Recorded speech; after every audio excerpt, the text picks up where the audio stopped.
Olá, boa tarde, bom dia, boa noite. Não sabemos a hora que você está vendo esse podcast, mas seja bem-vindo ao primeiro podcast da Plena Incorporadora do ano de 2025. Comigo aqui... Mais uma vez, eu, Vivian, aqui, né? E temos um convidado novo hoje, especial, Lucas Marquesan. Vai falar tudo pra gente como investir em 2025. Se você ficou só enrolando em 2024, que você investir, o Lucas vai ensinar pra gente como tirar esses planos do papel, né, não, Francisco? Você é verdade. Tá com planos aí no papel para investir em 2025? Tô com alguns milhares de reais aí guardado e o Lucas vai ensinar aqui como multiplicar, triplicar a médio e longo prazo. O investimento, às vezes, é a médio e longo. Agora, no mercado imobiliário, o investimento é sempre a curto prazo, né? Porque a valorização é sempre bem-vinda, né? Lucas, seja muito bem-vindo. Eu queria que você falasse um pouquinho para a gente de você, do seu trabalho e vamos começar. Obrigado, Vivian. Obrigado, Francisco. Só fazendo um adendo aqui, o Francisco falou em milhares de reais, mas aqui nos bastidores ele tinha me falado em milhões. É só para... Eu não sei qual que é a informação que é verdade, mas... A gente esconde o ouro. Né? Mas brincadeiras à parte, eu acredito que hoje vai ser um episódio muito bom. Obrigado, gente. Obrigado por ter me recebido aqui, recebido o nosso projeto. Eu sou um entusiasta do mercado imobiliário, apesar de estar no mercado de investimentos em renda fixa, renda variável, bolsa de valores, mas eu acredito muito no mercado imobiliário, sobretudo aqui na região de Formosa, que é uma região pujante, é uma região que o agro está presente, que tem dinheiro, que tem pessoas querendo investir, que tem pressão imobiliária, e eu tenho certeza que agora para frente, de agora em diante, vai ser mais pujante ainda, tá? Pode continuar. Meu nome é Lucas Marquesano, eu sou engenheiro civil de formação. Então você meio que está flertando com a nossa área aqui. Exato, né? Eu sou engenheiro civil de formação, também tenho formação em administração de empresas, e como todo engenheiro e administrador de empresas, ou vai ser Uber, ou vai para o mercado financeiro. Eu fui para o mercado financeiro. Graças a Deus. Graças a Deus. Enfim, e aí, depois de idas e vindas, depois de bastante experiência no mercado financeiro, em corretoras e bancos e tudo mais, nós acabamos abrindo um escritório de investimentos aqui em Formosa, que é a Elite Investimentos. É o primeiro escritório de investimentos de Formosa. Que legal. Tá? Então... Nós estamos aqui com a nossa operação há 1 ano e meio, mais ou menos. Hoje atendemos mais de 1.000 famílias, 1.000 clientes da região e do Brasil inteiro. Olha só, Formosa se revelando aqui, né? Pois é. 1.000 investidores da região. Para Investidores. você que acha que Formosa ainda é uma cidade pequena em tamanho às vezes, mais grande, né, em relação ao... A gente já falou aqui no outro podcast que Formosa, por estar rodeada do agro, é uma região riquíssima e que tem muito investidor aqui, né? Exato. A nossa ideia inicial era abrir uma mesa de commodities, justamente para atender o agro. Só que a coisa foi fluindo e foi crescendo de certa maneira que a gente decidiu que a gente não ia ficar só nessa área. A gente abriu um hub de negócios, um hub de soluções financeiras, onde a gente oferece hoje, além das travas em commodities, operações estruturadas em moedas estrangeiras, dólar, euro, a parte de investimentos em renda fixa, renda variável, mas também a parte de seguros para grandes contas e grandes corporações, através de grandes parceiros que a gente tem, e também planos de alavancagem patrimonial, e seria bom que a gente falasse disso mais adiante, planos de alavancagem patrimonial para pessoas físicas como eu, como você, como o time aí, que a gente pode, inclusive, alavancar o nosso patrimônio imobiliário de maneira fácil, rápida, objetiva e simples. Nossa, é uma boa promessa. Esse era um ponto que eu ia falar, porque a alavancagem patrimonial usando o mercado imobiliário é uma tendência hoje e como eu também falei no outro, o mercado imobiliário ele é o mercado que mais faz milionários hoje no mundo. Quando a gente pega assim, os grandes milionários, as fortunas, assim, a parte tangível dessa parte assim, da riqueza da pessoa está alocada no mercado imobiliário. Exatamente, Francisco. 90% da riqueza mundial, seja dos grandes bancos, seja das grandes corporações, elas estão em mercado imobiliário. 90%? 90%. O mercado financeiro e o restante dos mercados equivale a 10%. mas em capital especulativo e tudo mais, mas 90% das fortunas do mundo foram formadas em mercado imobiliário, principalmente nos Estados Unidos. Então você pode pegar os grandes bancos norte-americanos, eles estão tomados em mercado imobiliário desde sempre. E antes, fazendo um adendo, gente, é importante dizer, hoje estamos de cenário novo. Verdade. Não sei se vocês, quem acompanha o Plena Cash, hoje estamos no Plena Teluri, que é um dos nossos empreendimentos. A gente montou aqui toda uma estrutura na nossa área gourmet. Inclusive, gente, o Lucas é um cliente Plena. Ele acabou de comprar um Plena, acabou assim, né? Já tem um tempo o Plena Teluri, recebeu as chaves em dezembro e é um investidor do Plena Teluri. Para você ver o tanto que eu acredito no mercado imobiliário e na Plena, vendo, gente? né? Não é fake news, tá bom? É verdade. Mas então vamos começar, Lucas, com o primeiro item, porque eu, por exemplo, Vivian, eu sou uma pessoa que eu confesso que eu comecei a entender melhor, a procurar esse assunto agora, recentemente. Então, não entendo muito de investimentos numa forma global. Mas eu queria... Tem uma coisa que é um mito, né? E que eu queria que você falasse hoje. Para você ser um investidor, a gente chama assim você de investidor, você precisa ser rico, milionário? Não, Vivian, não precisa. Vamos desmistificar algumas coisas aqui. O mercado financeiro e os investimentos, eles têm um poder gigante de alavancagem, ou seja, de pegar aquilo que você já construiu e que você está construindo e multiplicar no curto, no médio e no longo prazo, a depender do perfil de risco que você está disposto a aceitar. Tá? O primeiro passo para você ser um bom investidor é ser um bom gerador de renda. O primeiro passo para investir é gerar renda. Ninguém vive, não num curto espaço de tempo, de investimentos. A gente vive da nossa renda e depois que a gente tem a nossa renda formada, a gente poupa e da poupança a gente começa a investir e multiplicar e alavancar o patrimônio. Então, o primeiro passo para você se tornar um investidor é estudar para ter renda. Depois da renda posta e formada, fazer um bom planejamento financeiro. No português popular, por assim dizer, gastar menos do que ganha, fazer a tarefa de casa. É a regra básica, a regra né? básica. Gasta menos, poupa mais, exato. Dinheiro rende. O dinheiro rende. Depois disso, com a sobra, você vai e a gente começa a investir, a gente te ajuda a investir. Mas, só desmistificando um pouco mais, muita gente fala, você tem que poupar com aquilo que sobra. Fake news. Por que não pode? A gente tem que viver com aquilo que sobra.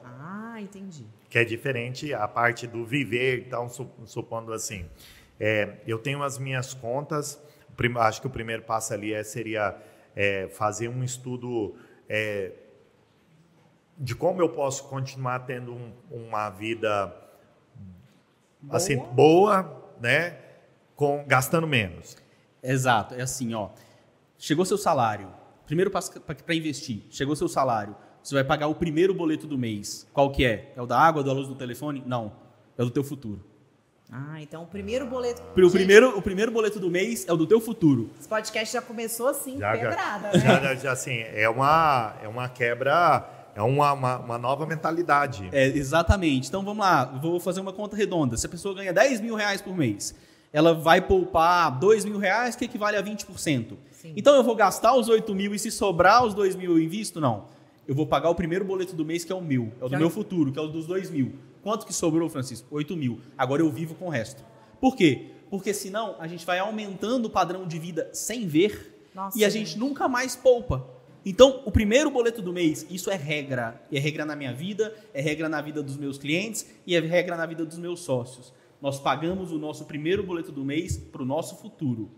E aí, com o que sobra, a gente vive, a gente viaja, a gente janta, a gente almoça, a gente troca de carro, enfim. Isso é muito real, porque Uau! Eu tô sem palavras, assim, corruptivo. Porque é um tapa na sua cara, porque a gente vai aumentando o padrão de vida. Eu vivia muitos anos atrás, quando eu pensava assim, gente, quando eu era universitária, eu fazia tanta coisa com o meu dinheiro, ele rendia tanto. Hoje eu ganho muito mais, obviamente, minha vida está muito mais, né, adequada ali, mais certinha, mas parece que assim, parece que não sobra. Mas é exatamente o que você acabou de falar, a gente acaba indo na empolgação e vai aumentando, e aí quando você vê, você está ali endividado, sem investir, sem guardar o boleto do futuro. E a verdade é que se passassem a ter, exemplo, quem paga plano de saúde, plano seguro de vida, né, nessas modalidades aí de longo prazo, né, que tem algumas aí, duas mais famosas, não vamos fazer propaganda, mas que é o ponto?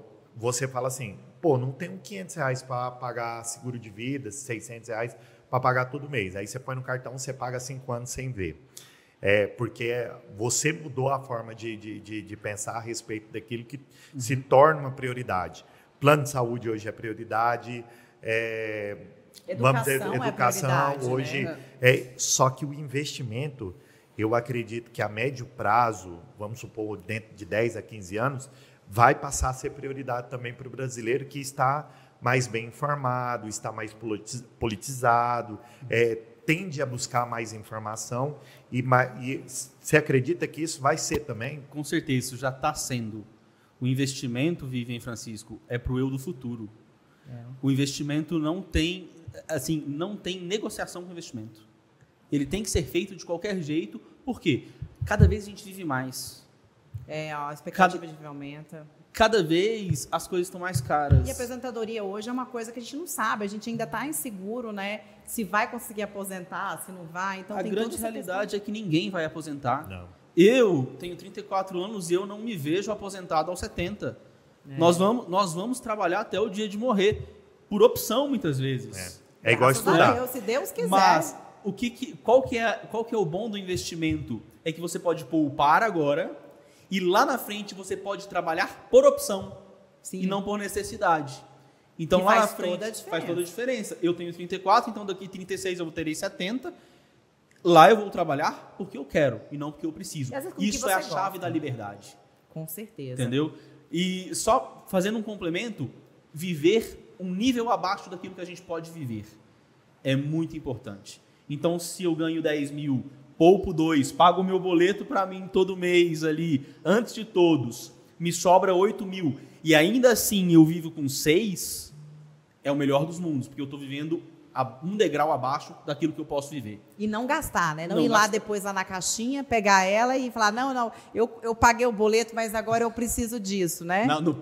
Não pode fazer vale no cofrinho, não. Não pode fazer vale no investimento. O investimento é pétreo, ali está engessado e é para o seu eu do futuro. Tá? Então, assim, a segunda etapa, o nosso segundo bloco, vai de encontro que você acho que já falou sobre a questão de por onde começar, né? Eu entendi que a primeira dica que você deu é organização financeira. Exato. Então, é você ser muito organizado com as suas finanças, ter compromisso com o seu investimento.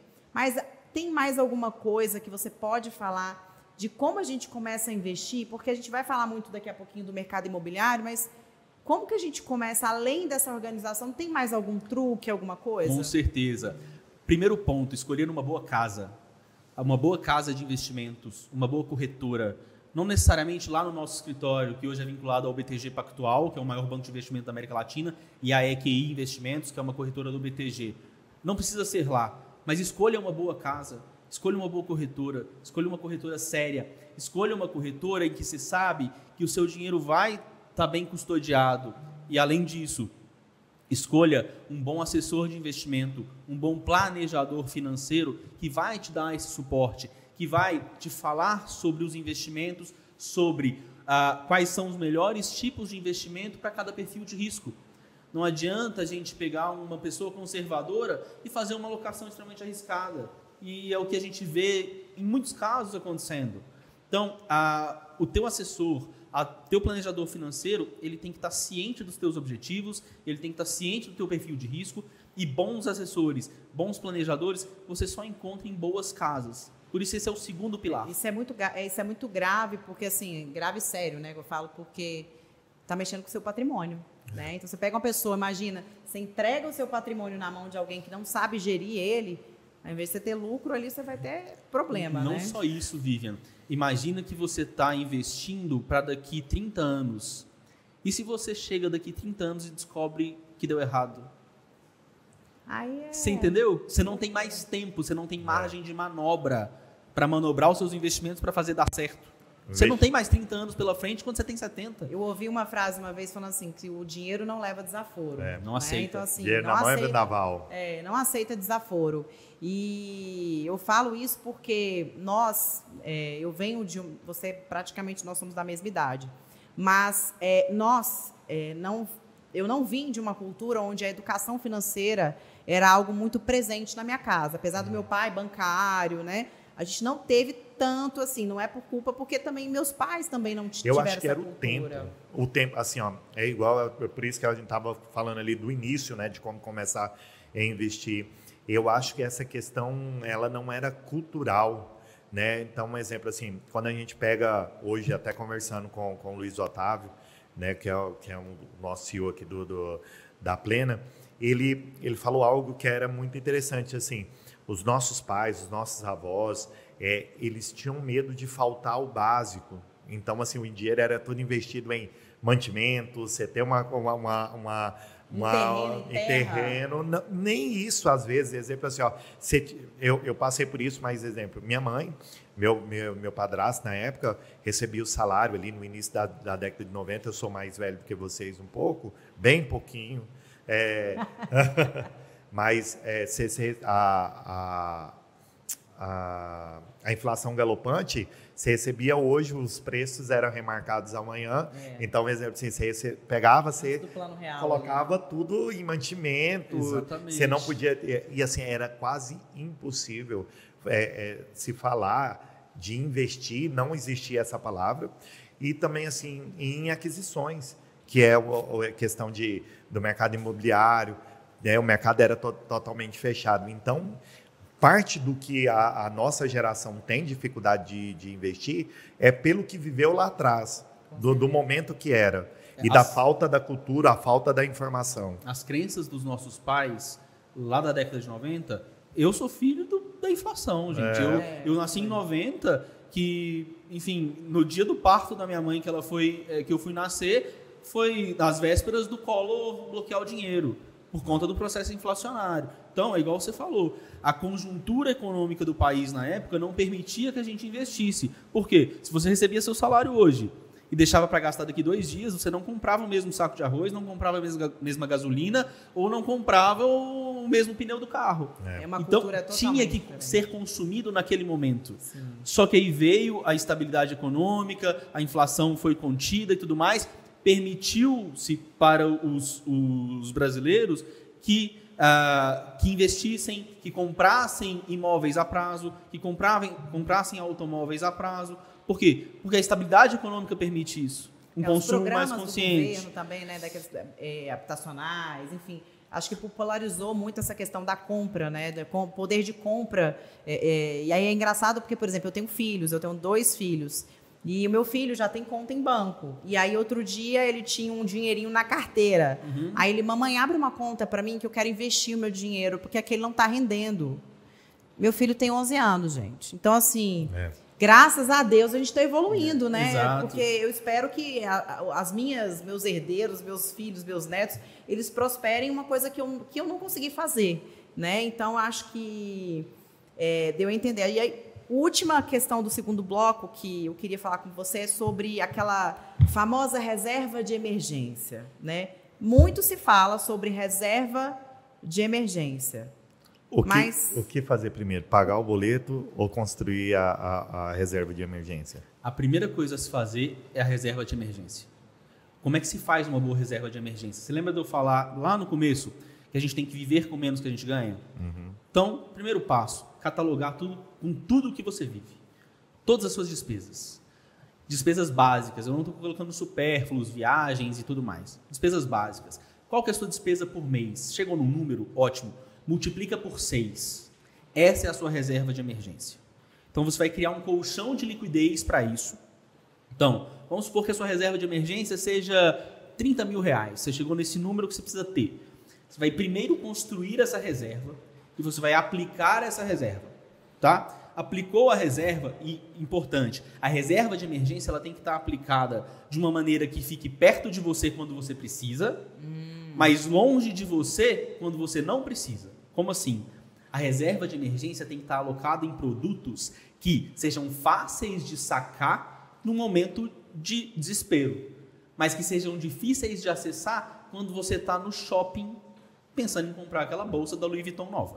Entendi. Entendeu? Esse é o primeiro ponto. Ele atingiu você em cheio, hein?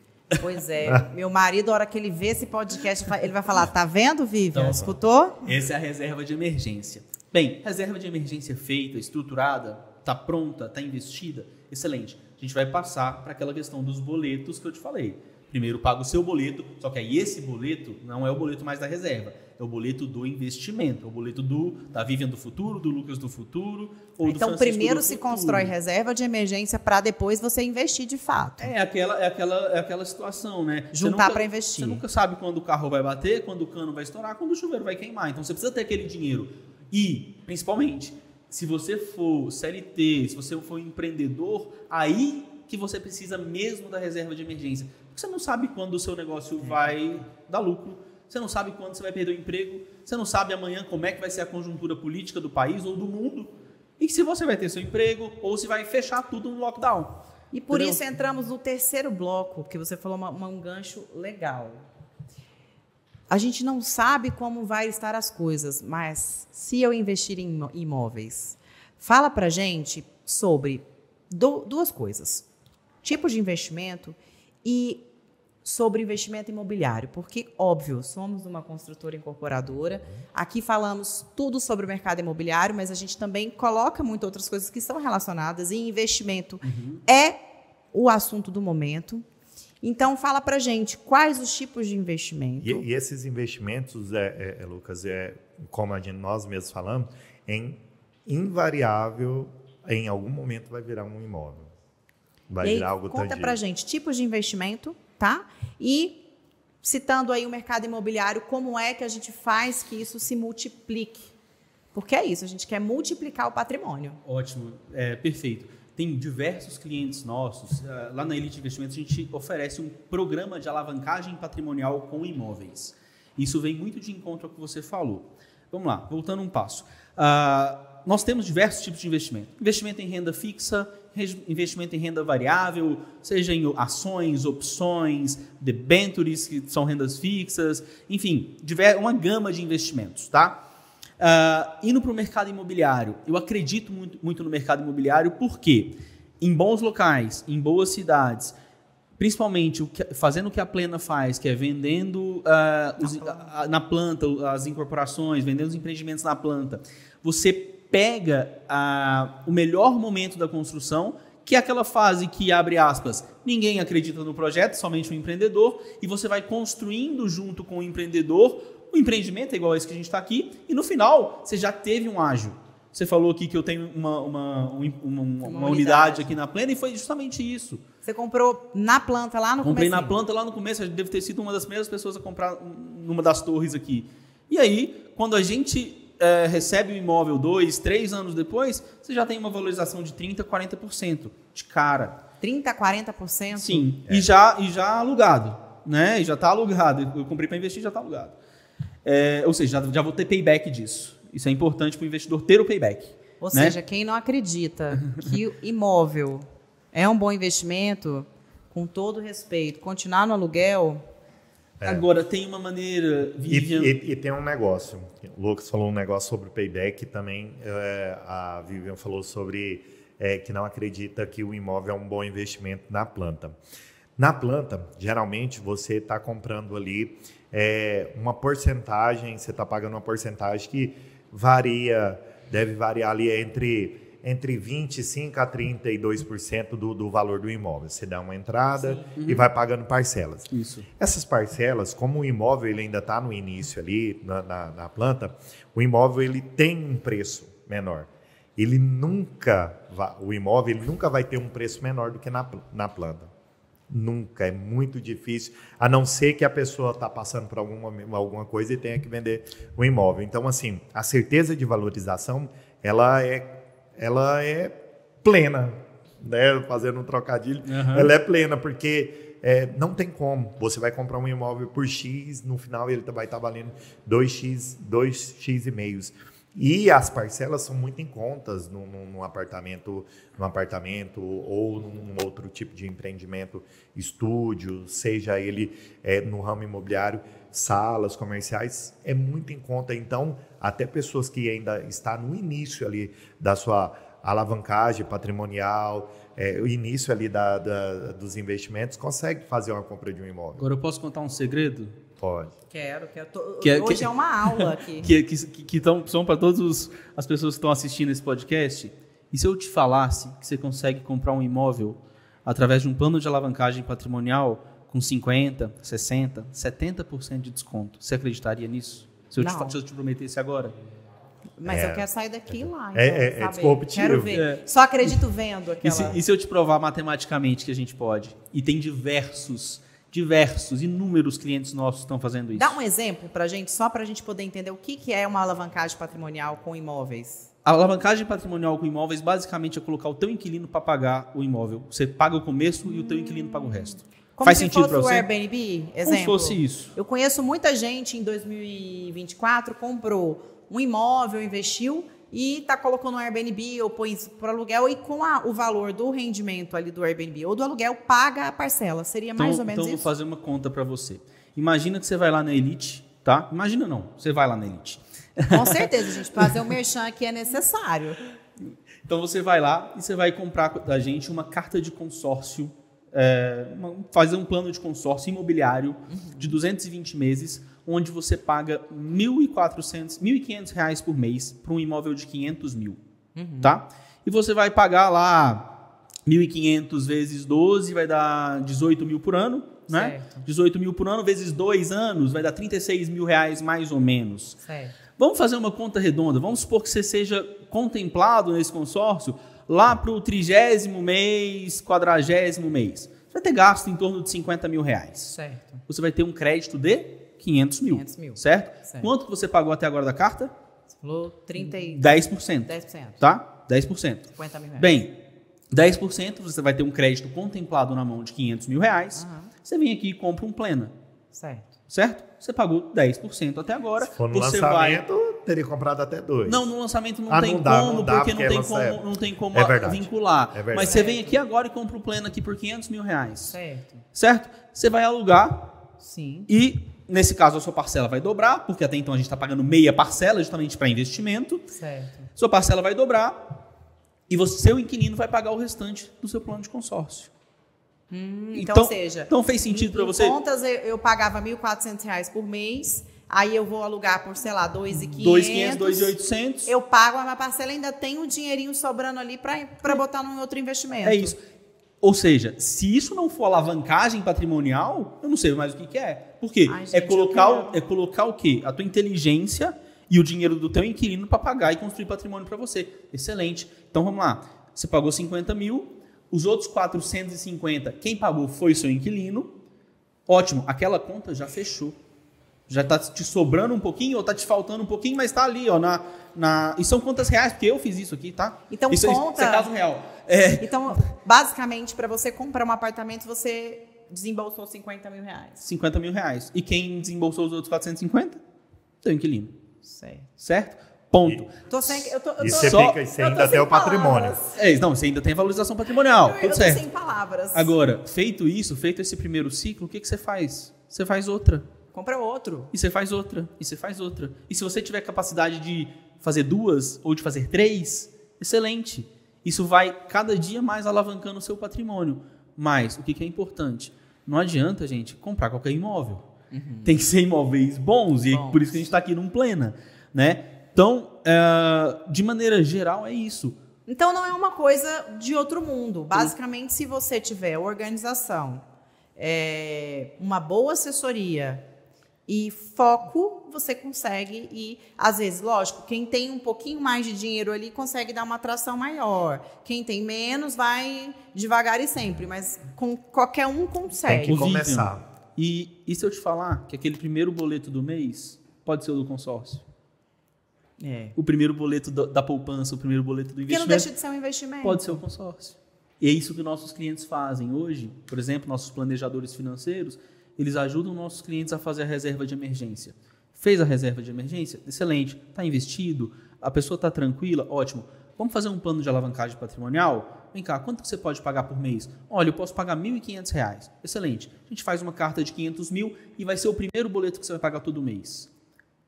Esse cliente ele vai pagando ao longo do tempo, a gente vai fazendo a gestão da carta para ele. Depois da gestão da carta feita, ele é contemplado e ele pode comprar um imóvel em qualquer lugar do Brasil. Comprado esse imóvel em qualquer lugar do Brasil... Isso para imóveis novos? Novos, usados, tá? Depois desse imóvel comprado, ele coloca no Airbnb, ele coloca numa gestora ou ele aluga por conta própria. Pega esse dinheiro e paga o restante do plano de consórcio dele. Quer dizer, o investimento ali foi consumado, consolidado e ali acabou. Vamos fazer a próxima, e depois vamos fazer a próxima, e assim por diante. Esse ciclo, né, e avaliando assim, não é um ciclo tão longo. Não, é um ciclo de... A gente óbvio que a gente não pode prometer um prazo, né? Porque... tem as contemplações. Tem as contemplações, mas é um ciclo que a gente acredita e que a gente já viu que dura em torno de 30, 35 meses, 28 meses. E óbvio, se você for muito sortudo, dura 2, 3, 5 meses. A minha mãe é uma pessoa mais sortuda. Ela sempre comprou carro por consórcio. E a danadinha é assim, ela fecha um consórcio, dá 2, 3 meses ela é contemplada.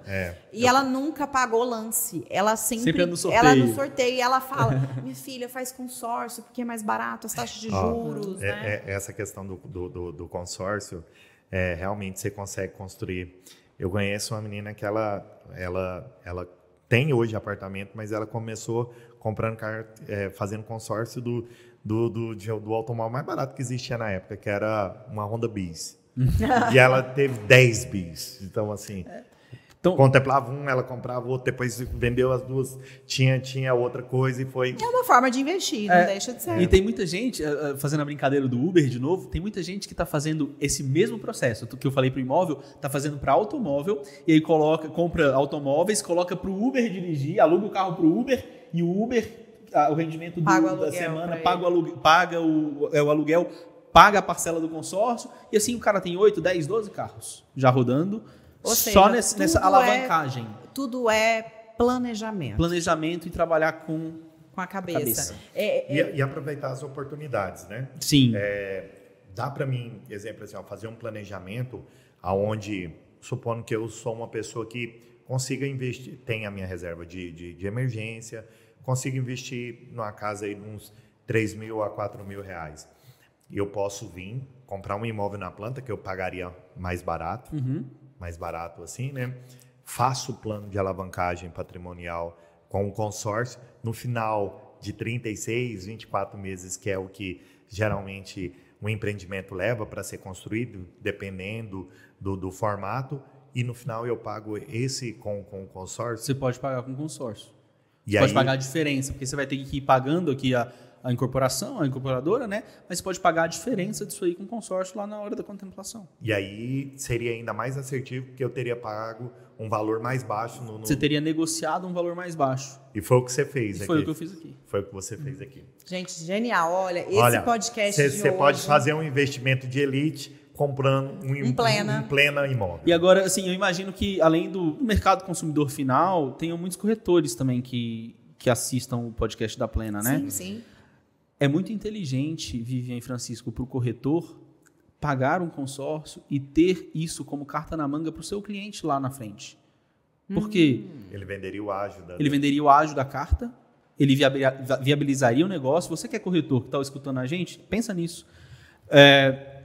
Ele vai pagando ali parcelas pequenas. Chegou num certo momento, ele vendeu uma unidade aqui de vocês e o financiamento do cliente não foi aprovado.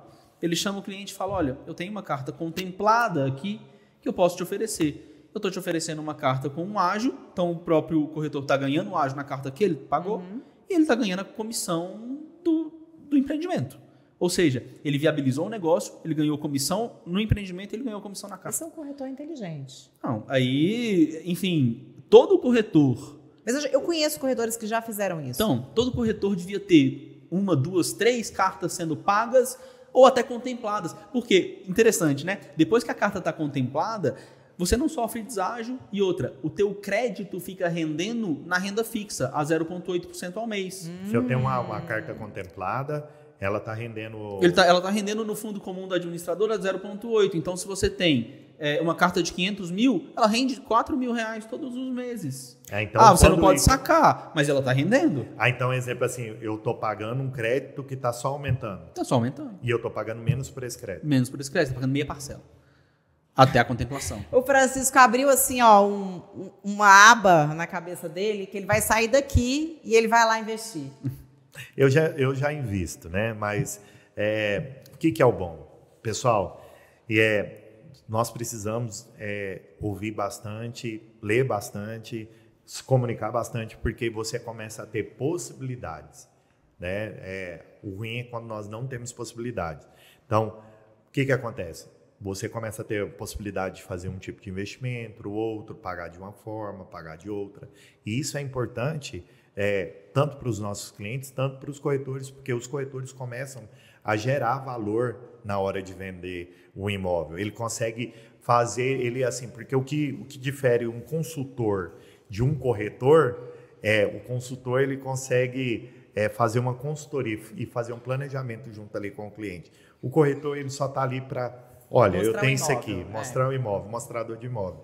Então, assim, por isso que eu faço essas perguntas para que você eleve esse nível de corretor para consultor. E tendo a aula do Lucas aqui, não dá para não fazer essas perguntas. Né? Eu não sou corretor de imóveis, tá? Mas, enfim, eu entendo um pouquinho de atendimento e venda. E a venda começa... Não é no momento que você mostra o apartamento, é no momento que o cliente fecha. Ali começa a venda, porque ali começa a sua próxima venda. Com certeza. Né? Começa o próximo empreendimento. Hoje... Muita gente não acredita no pós-venda. Hoje eu já não estou olhando mais para esse empreendimento da Plena, hoje eu já estou olhando para o próximo. Porque eu, por exemplo... spoiler, a gente tem cliente, que vamos lançar em breve. Eu não sei quando, mas... Aqui na Plena, a gente tem cliente que está no 5º imóvel, 5º Plena. Então, assim, investir, eu falo muito para os clientes, né? Eu, por exemplo, sou um caso vivo disso. Se hoje eu estou aqui, é por um pós-venda. Porque eu entrei na Plena, minha parceria com a Plena começou por uma indicação de uma outra venda que eu fiz lá na pandemia. Então, assim, o pós-venda, ele é vida. E, assim, a gente tem casos reais aqui. E eu acho que fica viciante mesmo. Você começa a fazer um investimento e você vê um negócio da vida, você vicia, você quer fazer outro, fala, agora eu contemplei, paguei, agora eu quero outro. E assim se constrói patrimônio imobiliário, né? É bom demais você ver seu dinheiro render. É bom demais ver o fruto do teu trabalho render. É tão bom quanto ganhar, né? E aí você vê uma coisa. Alguns clientes chegam e falam, Lucas, mas demora muito tempo. Aí eu penso assim comigo, 40, 50 meses, 100 meses que seja. Vivian, o tempo vai passar de qualquer jeito. Passa. Vencimento vence. O prazo vence, o tempo vai passar de qualquer jeito. E você pode usar o seu tempo, que vai passar, fazendo uma coisa boa ou não fazendo nada. O que muda é a atitude da pessoa. E isso é tão verdade. Isso é verdade, né? Porque esse ano, por exemplo, eu até comentei no outro podcast, que a gente, de fato, nós lá em casa resolvemos, né? Houve uma oportunidade, a gente investiu num imóvel. E eu confesso que, para mim, eu achei que ia demorar mais ainda, né? Do que há muito tempo ainda para mim investir um imóvel. E foi exatamente escutar uma pessoa como você, me deu um estalo, eu falei, cara, eu não dá para esperar mais. Eu preciso investir em um imóvel, eu preciso começar. Porque os nossos pais, eles começaram, eu ficava vendo, gente, meu pai com 30, 40 anos já tinha 2, 3 imóveis. Eu não sei o que a gente está fazendo de errado, que a gente está demorando mais, né, para chegar, não sei se pelo momento, enfim. Mas acho que a gente já pode ir para o 4º bloco, que é sobre... A gente falou, então, da valorização, eu adorei essa dica, eu acho que valeria, sim, alguns conteúdos aqui, né, para a gente possibilitar. Porque a gente, da Plena, por que a gente faz esse podcast para vocês?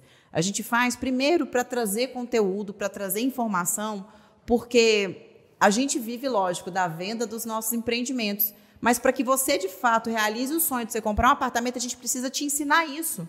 Que não é difícil, que é viável você comprar um Plena. E está aqui a prova, o Lucas ensinando que investir não é esse bicho de 7 cabeças, né, Francisco? E com esse gancho, nós vamos ali para o 4º bloco perguntando, o mercado imobiliário ainda é um bom investimento? O meu empreendimento aqui, a minha unidade responde essa pergunta. Eu tenho certeza que é, mas não é qualquer local. Não é qualquer empreendimento. Tem uma máxima no mercado imobiliário que fala que um bom empreendimento tem três pilares: localização, localização, localização. Então aqui está garantido. Eu olho para o mercado imobiliário da seguinte forma, tá? Localização é o mais importante. Você está numa cidade que tenha possibilidade de crescimento. Seja pujante. Né? Seja pujante, tenha dinheiro, né? Em apartamentos ou casas ou imóveis que atendam às necessidades das pessoas naquele momento. Certo. Isso é importante. Né? Hoje, que tem que ter o perfil para alocação também, se você está sendo um investidor, né? Isso. Se hoje a gente falar que as famílias têm um casal e mais um filho e um pet, compensa eu começar a investir somente em casas de 4 suítes? Não compensa. Então eu tenho que me adequar. Isso eu não estou falando para o imóvel, para o meu consumo, tá? Estou falando para o imóvel para investimento. Compensa eu olhar para imóveis de 4 suítes? Não. Compensa eu olhar para imóveis de 2 suítes, ou de uma suíte e uma suíte americana, entendeu? Um home office, né? Que tem até um estúdio, uma kit.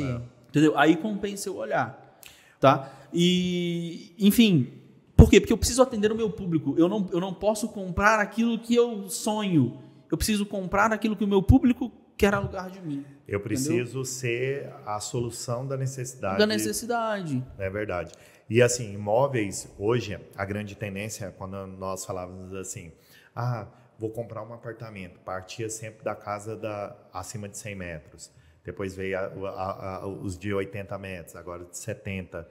E recentemente lançamos um empreendimento fora, não da Plena, mas fora, com apartamentos estúdio. E aí a linha compacto de luxo, que breve, né, nós falaremos disso, não sei, né? Pode ser que sim, pode ser que não, mas teremos aí uma linha de compacto de luxo. Se tornou tickets baixos, com a possibilidade de rentabilidade muito alta, e aonde você tem uma procura grande, porque você tem uma gama de possibilidades com esse empreendimento muito grande. E outra, baixo valor de manutenção, condomínio assim, você tem mais unidades dentro do empreendimento, uma alta procura, porque assim, dentro do mercado de Airbnb, porque são apartamentos na casa de 40 metros ali. Como assim 40 metros? 40 metros sendo uma suíte e resolvendo o nosso problema. Porque muitas vezes eu vou ficar por temporada. Aqui é uma cidade, como nós já falamos, pujante, uma cidade universitária, uma cidade, né, que você tem uma alta necessidade de locação. E aí o cara vai falar, não quero ficar no hotel. Eu tenho um caso real. Eu tenho uma grande amiga minha, que ela é professora aqui em Formosa. Ela morou por um tempo, mas hoje ela mora em Brasília e vem trabalhar aqui em Formosa. E ela está ficando num hotel, mas foi o que ela falou, desconfortável, parece que eu não estou em casa. E você pensa, toda semana. Então, ela está em busca até de um apartamento para alugar, um apartamento menor. E aí, realmente, vem com o que o Lucas falou, né? Assim, não é qualquer imóvel. Não dá para ser, né? Não dá qualquer imóvel. Além de não ser qualquer imóvel, a gente tem que olhar... por exemplo, pegando esse gancho que você trouxe, Francisco, hoje a dificuldade de serviços é muito grande. Como é que você acha uma pessoa para limpar o teu apartamento todos os dias? Ou você não acha, ou se você acha vai te cobrar caro. E vai piorar. E se você tem uma casa de 4 quartos, isso piora. E se você tem uma casa de 3 quartos, isso piora. Deus, e uma outra coisa que eu sempre olho, tá? Aí é a minha visão de consumidor. Quanto que isso me rentabiliza por metro quadrado? Por exemplo, uma casa de 4 quartos hoje custa R$5.000 de aluguel e ela tem 200 metros. Então, você faz a conta aí, 5.000 dividido por 200. Qual que é melhor? Você ganhar 5.000 numa casa de 200 metros, que vai dar uma manutenção absurda depois que o inquilino sair, ou 2.500 num apartamento de 40, 50 metros? Com certeza. A depreciação de imóvel grande é absurda. Você tem que olhar, acho que o principal indicador disso aí, de aluguel, é o preço... que você é remunerado pelo metro quadrado. Pelo metro quadrado. Então, o ideal é nunca olhar o metro quadrado do imóvel para a questão de investimento. Isso é a minha visão de consumidor e de investidor. Gente, tá? isso é importante falar, eu não sou corretor de imóveis. Mas assim, Mas faz total mas sentido. faz total sentido. E, assim, gente, isso a gente na realidade de investidor, tá? Porque a gente está falando de investimentos. Se for para você morar, por exemplo, no meu caso, eu moro numa casa, mas porque eu tenho uma família grande. Então, quando a gente sai do quesito pessoal para investimentos, sempre olhar o metro quadrado. Isso. E a gente tem que olhar a liquidez. Qual que tem mais liquidez? Qual que é mais fácil de você transformar em dinheiro no momento que você precisa? Um apartamento de 50, 60 metros ou uma casa de 250? Com certeza. Entendeu? Então, até nisso, isso tem que ser ponderado na hora de investir. Se você consumidor, chegar na conclusão que é uma casa de 250, tudo certo. Cada um tem a sua tese, cada um tem a sua necessidade. Mas na minha realidade hoje, e que eu vejo, do pouco que eu estudo aqui de mercado imobiliário propriamente dito, a pressão imobiliária é para esse tipo de empreendimento aqui, e não empreendimentos maiores. E me tira só uma dúvida, te cortei, né? Não, tá tranquilo. Lucas, e quando que é o momento de eu fazer um upgrade, por exemplo, do meu investimento? Porque eu ouvi você falando do consórcio e aí me deu um estalo. Então, por exemplo, o primeiro, eu falo que parir o primeiro filho é sempre mais difícil, o segundo vem mais fácil. Então, eu falo que, assim, ter o primeiro investimento, eu acho que exige um esforço maior. Sim. Mas em que momento você fala para o seu cliente, vamos dar um passo? Porque às vezes a pessoa também, vamos falar já para aquele cara que está assistindo aqui, que ele já investe. Ele já tem um perfil ali de investidor, mas tem gente que eu já vi que fica aquele investidorzinho a vida inteira. Ele não consegue... Poupança. Cara que investe na poupança. Ele não agora, consegue... fintech ali. Poupança não é investimento. E ali as fintechs. Mas, enfim, em que momento que você fala para esse cara, vamos dar um passo a mais? Assim, existe um perfil, um checklist a se cumprir? Não existe um checklist. Existe um momento de conforto do cliente. Tá?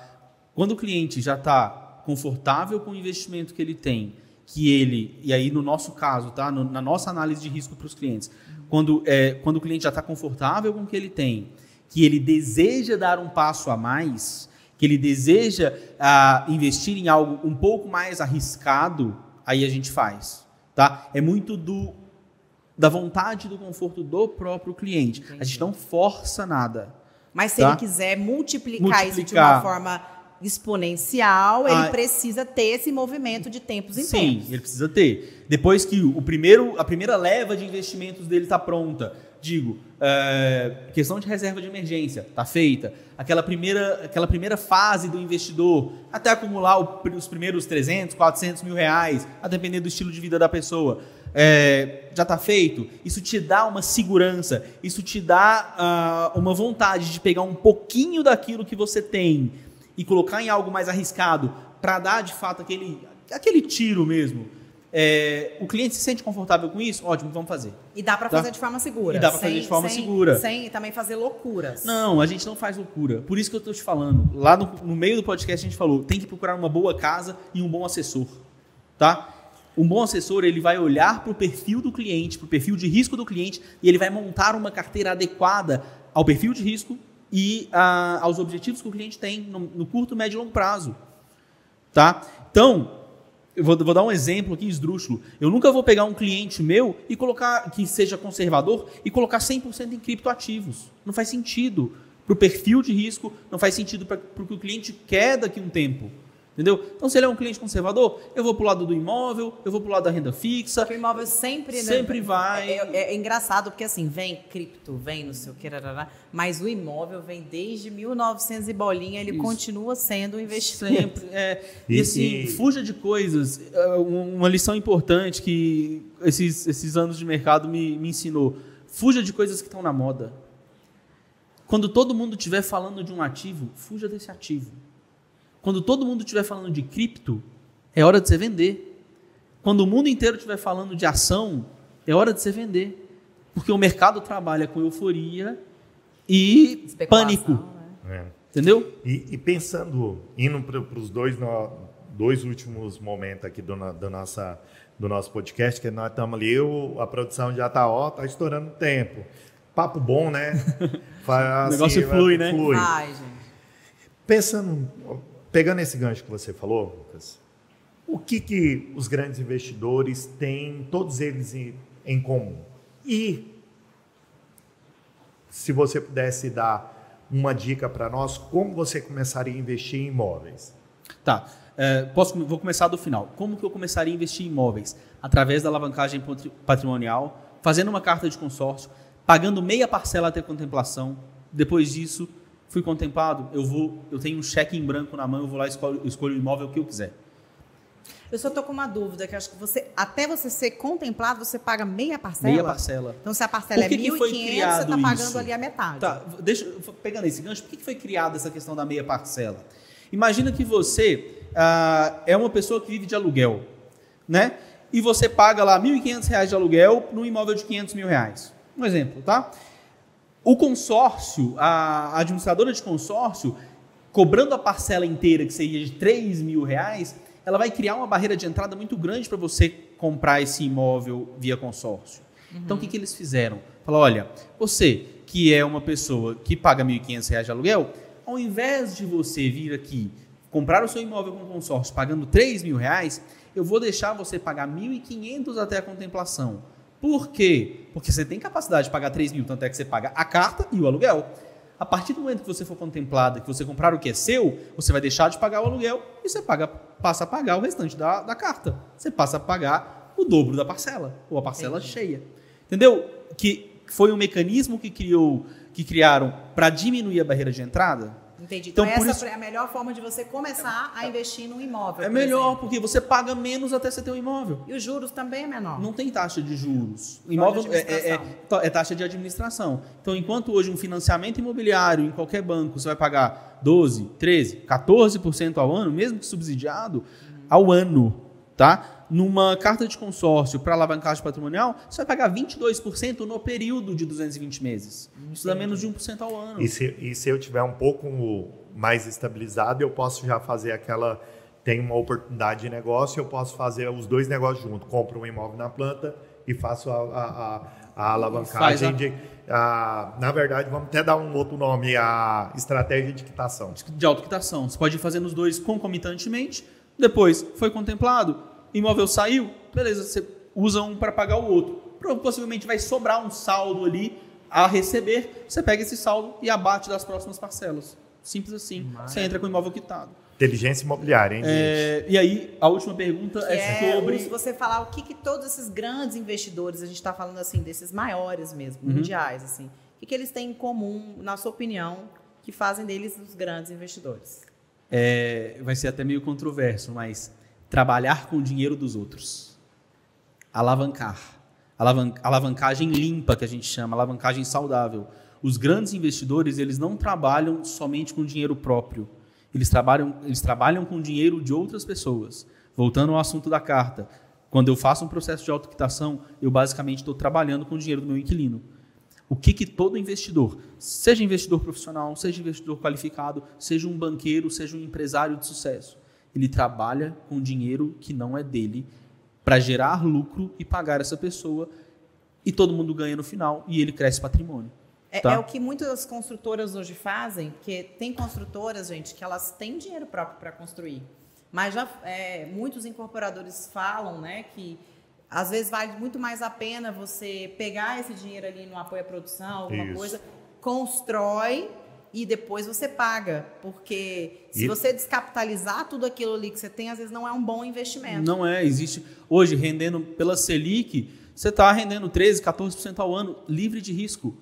Por que eu vou tirar o meu dinheiro da conta da minha empresa ou da minha eu-presa, por assim dizer, e vou colocar no empreendimento, se eu posso trabalhar com o dinheiro de outras pessoas e deixar o meu dinheiro resguardado rendendo? Na verdade, a ideia é que você nem tire o seu dinheiro de lá para pagar esse apartamento. Você faz o programa de alavancagem e esse processo do inquilino vai pagar ali e você continua com o seu dinheiro investido. Seu dinheiro fica na conta. Seu dinheiro fica resguardado, rendendo lá na renda fixa ou na renda variável, onde quer que seja.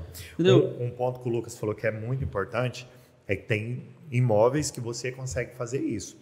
Imóveis com aqueles tripé que eu falei, localização, localização e localização, e aonde você consegue fazer um planejamento de contemplação e imóveis que vai ter uma necessidade de locação muito rápida. Por isso que imóveis na planta também é uma excelente sugestão, porque você vai pagando aquela parcelinha, paga meia parcela que basicamente ali possivelmente chega ao que você pagaria de uma parcela total. Total. E aí você vai devagar e sempre. Compra o seu apartamento. Quando você assustar, você tá com o apartamento quitado. Gente, que aula hoje. Maravilhoso. Né? Eu acho que nós vamos chamar o Lucas para mais alguns episódios aí. Eu acho que vai valer muito a pena próximo dos lançamentos. Legal. A gente cria aí uma estratégia de collab aí com vocês para que a gente consiga esclarecer melhor. A gente pode até fazer antes disso, a gente criar algumas caixinhas de perguntas. E com certeza, eu acho assim, a gente pode até, né? Vou deixar aqui o convite, Lucas, para a gente trabalhar aqui em conjunto com os nossos clientes. A gente tem muitos clientes com muita dúvida, que quer comprar, quer sair do aluguel, quer efetivamente parar de ficar gastando dinheiro sem retornar ele, né? Sem investir. Então vai ser um prazer ter você com a gente aqui. Já fica aceito o convite. A hora que vocês quiserem fazer um workshop, a gente vem, a gente traz nossos especialistas, a gente traz a administradora, a gente traz o Banco BTG, a gente traz a EQI, corretora. Maravilhoso. Para falar de investimento com todo esse pessoal, tá? Para desmistificar. Viu, né?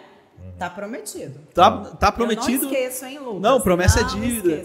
E, enfim, vai ser um prazer poder atender vocês, ao Luiz Otávio, que foi meu colega de sala na Faculdade de Engenharia, a Plena, que é uma empresa que eu confio, e principalmente fazer Formosa e o mercado imobiliário de Formosa ficar mais aquecido. Com certeza. Pessoal, o que ficou muito claro para mim.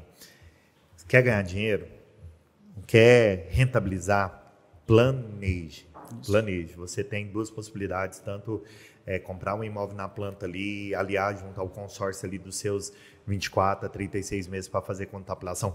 Eu quero comprar um imóvel agora, vou comprar uma carta de consórcio agora. Cara, não dá assim, o Lucas nem vai deixar... Não dá tem alguns jeitos, né? Mas aí a gente tem que sentar e conversar e desenhar.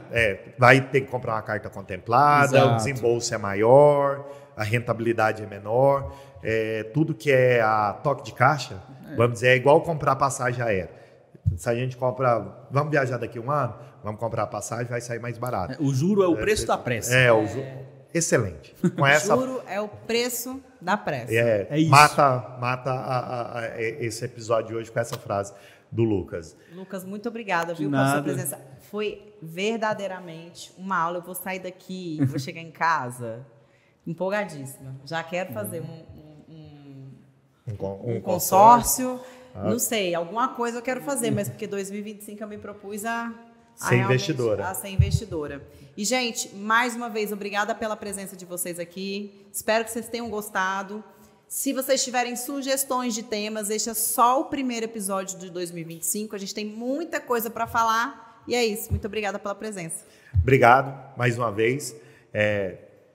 Tomara que nós nos encontremos com mais episódios assim tão bons. Agora sim, subiu a régua, né?